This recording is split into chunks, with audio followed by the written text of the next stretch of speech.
The illegal loop హోల్స్తో ఇతర దేశాల నుంచి యాప్స్ ఆడుతున్నారు. నెంబర్ 3, ఎవరు ఇవన్నీ చేస్తుంది? అంబానీ కొడుకు. ఇలాంటి అంబానీలు లక్షల కోట్లు ఎలా సంపాదిస్తున్నారు అనుకుంటున్నారా? ఇలాంటి ఇల్లీగల్ గేమ్స్ ద్వారా. అంబానీ, నేను ఒక ప్రశ్న అడుగుతున్నా, నీ సొంత కొడుకులు ఇద్దరిని ఈ గేమ్స్ ఆడిస్తావా? నువ్వే ఒక బీద ప్రజడు అయితే నీ కొడుకు సూసైడ్ చేసుకుంటే నువ్వు సహిస్తావా? మరి పనికి మాలిన డబ్బు కొరకు 1000 కోట్లు సంపాదించడానికి నీ కొడుకుల్లాంటి ఇతర కొడుకులు నువ్వు బలిదానం చేస్తుంటే దేవుడు క్షమిస్తాడా? ఆ శాపం నీ మీద నీ కొడుకుల మీద రాదా? కనుక మీరు మారలేదు కనుక, ఇల్లీగల్ పనులు చేస్తున్నారు కనుక ఎండోర్స్మెంట్లు 4 ఎండోర్స్మెంట్లు ఎవరు చేస్తున్నారు? సచిన్ తెందూల్కర్, క్రికెట్కి దేవుడు అనేవారు ఆయన్ని. ఇప్పుడు ఆయన పరమ సైతాన్ అయిపోయాడు రిటైర్ అయిన తర్వాత. నువ్వు 100,000 కోట్లు సంపాదించవే, నీకు బిల్ గేట్స్ 100 కోట్లు ఇస్తున్నాడే, మరలా ఈ ప్రాణాలు బలిదానం చేయడం అది న్యాయమా? 5 ఎంతమంది ఇప్పుడు వరకు చనిపోయారు? లెక్క లేదు. కొన్ని లక్షల మంది. తెలంగాణ బ్యాన్ చేసి ఈ గేమింగ్ని, అయినప్పటికీ 978 మంది అఫీషియల్గా చనిపోయారంటే దాదాపు 10,000 లక్ష మంది అన్అఫీషియల్గా చనిపోయి ఉంటారు కదా సూసైడ్. 6 ఇది సూసైడ్ కాదు. ఈ యాక్టర్స్ దగ్గుపాటి రానా, సచిన్ తెందూల్కర్, బాలకృష్ణ, మంచు విష్ణు కాదు, మంచు లక్ష్మి, వీళ్ళందరూ ఎఫ్ఐఆర్లో 25 మంది పేర్లు నేను పెట్టాను. వాళ్ళు ఎండోర్స్ చేయడం ఏంటి? రాజకీయ నాయకులు ఎండోర్స్ చేయడం ఏంటి? ఎమ్మెల్యేలు ఎంపీలు బెట్టింగ్ పెట్టించడం ఏంటి? ఎవడు మాట్లాడలేకపోవడం ఏంటి? ఇంతవరకు ఎందుకు బ్యాన్ చేయలేదు? అన్ని విధాల వాడు బిల్ గేట్స్ అయినా వదలో, అంబానీ అయినా వదలో, అదానీ అయినా వదలో, మెంబర్ ఆఫ్ పార్లమెంట్ అయినా వదలో, లక్షల కోట్లు దోచుకున్న ఈ దరిద్రుల్ని, ఈ నీచుల్ని, ఈ అసహ్యుల్ని సుప్రీంకోర్టుకి తీసుకెళ్ళి ఈ లోపునే 72 గంటలు టైం ఇస్తున్నాం. ఇమీడియట్గా మీరు అపాలజీ చెప్పి మీరు సంపాదించిన డబ్బు ఈ కుటుంబాలకి, మాకు రూపాయి వద్దు, వాళ్ళకి ఇస్తే లీగల్గా అఫీషియల్గా నాకు ప్రూఫ్ ఉంటే మిమ్మల్ని నేను క్షమాభిక్ష పెడతాం, లేదా కోర్టుకి ఇడ్చుతాం, పరువు తీస్తాం. మీ పిల్లల్ని దేవుడు శపిస్తాడు, మిమ్మల్ని దేవుడు శపిస్తాడు. కోట్ల మంది, 150 కోట్లలో దాదాపు 50 కోట్ల మంది యూత్కి మీరు చెలగాటం ఆడుకుంటారా? కనుక అనేక పార్లమెంట్లు మేము రిక్వెస్ట్ చేస్తున్నాం, మెంబర్ ఆఫ్ పార్లమెంట్ని, అందులో రూలింగ్ పార్టీయే మనకు మద్దతు ఇస్తుందన్నది. I am thankful to Honorable Prime Minister in this matter and Honorable Home Minister Amit Shah ji, Honorable Minister, Honorable Member of Parliament Parshottam Rupala ji. Thank you very much.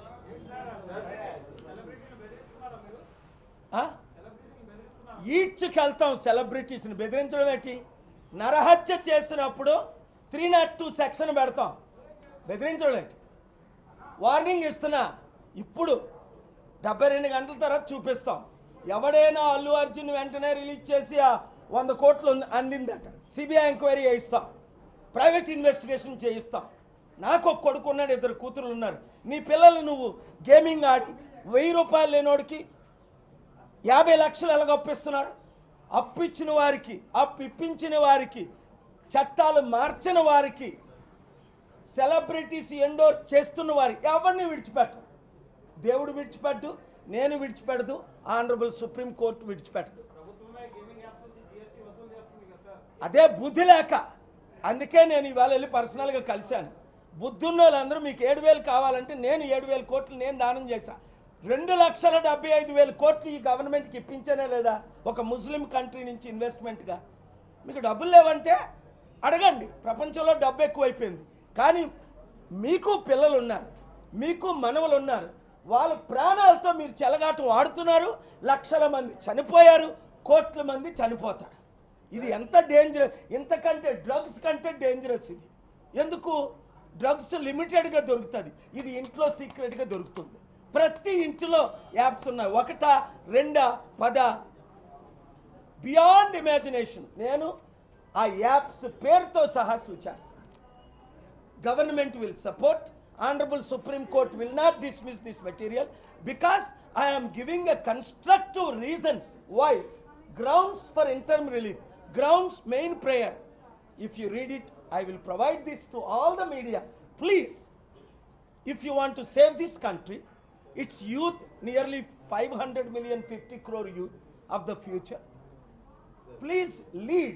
Media is the only, Honorable Supreme Court and the media, because the government has already promised to raise this question in the parliament this week. What else we want? Let us save this country.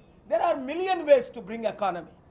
7,000 crore last year, 14,000 crore this year. What a silly amount. We are spending that much money, one MP or one political party, for the election. We are killing crores of people and the future of this country.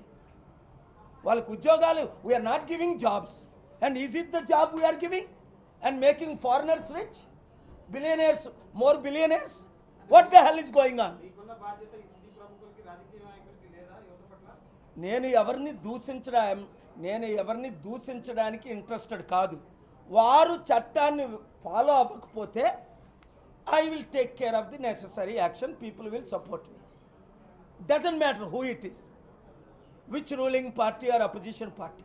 Congress has not done anything for so many years, and this government has not done anything, and they are indirectly taking political fund from these Adanis and Ambanis, and indirectly giving them thousands of crores for hundreds of crores political fund, which I also filed with proof how one individual has given 1,200 crore to the politicians, 7 political parties including Pavan Kalyan and others. నువ్వేదో question అడిగే బాబు. మీదే paper అండి? సాక్షి. చిరంజీవికి UK government, అదంతా అబద్ధం. చిరంజీవికి ఎవడు ఏమి ఇవ్వలే. యూకే గవర్నమెంట్ చిరంజీవికి పురస్కారం ఇవ్వలేదు, అవార్డు ఇవ్వలేదు. యూకే పార్లమెంట్ ఇవ్వలేదు. ఒక ప్రైవేట్ తెలుగోలు పార్లమెంట్లో ఒక బిల్డింగ్ అద్దెకు తీసుకొని రికమెండేషన్ చేసి 4 పార్లమెంట్ మెంబర్స్ని, 2 మినిస్టర్ని పిలుచుకున్నారు. ఇది చిరంజీవి ఎలాగైతే దుష్ప్రచారం అప్పుడు చేసి, ఎప్పుడు పార్టీ పెట్టక ముందు ఏయో పురస్కారాలు ఇక్కడే ఇచ్చినట్టుంది. ఏదది పద్మవిభూషణమా? కాంగ్రెస్ పార్టీలో చేరిన తర్వాత కదా, చేరకముందు ఎండోర్స్ చేయడానికి, చేరిన తర్వాత పార్టీ. ఇప్పుడు సచిన్ తెందూల్కర్కి అలాంటికి ఎవడైనా ఇస్తారా భారతరత్న? ఇది భారతరత్న. కనుక వాళ్ళు జైల్లో పెట్టి శిక్షించాలి. సో పవన్ కళ్యాణ్కి కూడా మొన్నేదో అవార్డులు రివార్డులు అలా అన్నకి ఇప్పించడానికి ప్రయత్నిస్తున్నారు. ఇవన్నీ సత్యం కాదు. వాళ్ళే డబ్బులు పే చేయడం, వాళ్ళే ఈ అవార్డులు ప్రిపేర్ చేసుకోవడం, వాళ్ళే ఎంతవరకు ఎందుకు. చిరంజీవి బర్త్డేకి 3 years బ్యాక్ నేను కంగ్రాచులేషన్ చేసినట్టు వాళ్ళే ఫ్యాబ్రికేట్ చేసుకున్నారు. బర్త్డేకి విషెస్ చెప్పడం తప్పులేదు, కానీ నేను చెప్పకుండా ఆ లెటర్ వైరల్ అవ్వడం మీరు అందరూ చూశారు. నా లెటర్నే వైరల్ చేస్తుంటే నా ఫేస్బుక్నే హ్యాక్ చేసి 4 రోజులు అయింది. ఏంటిది? ఇంత అన్యాయం. కనుక వీళ్ళందరి మీద చట్టపరమైన చర్యలు మేము తీసుకుంటాం. I will not spare anybody. Thank you.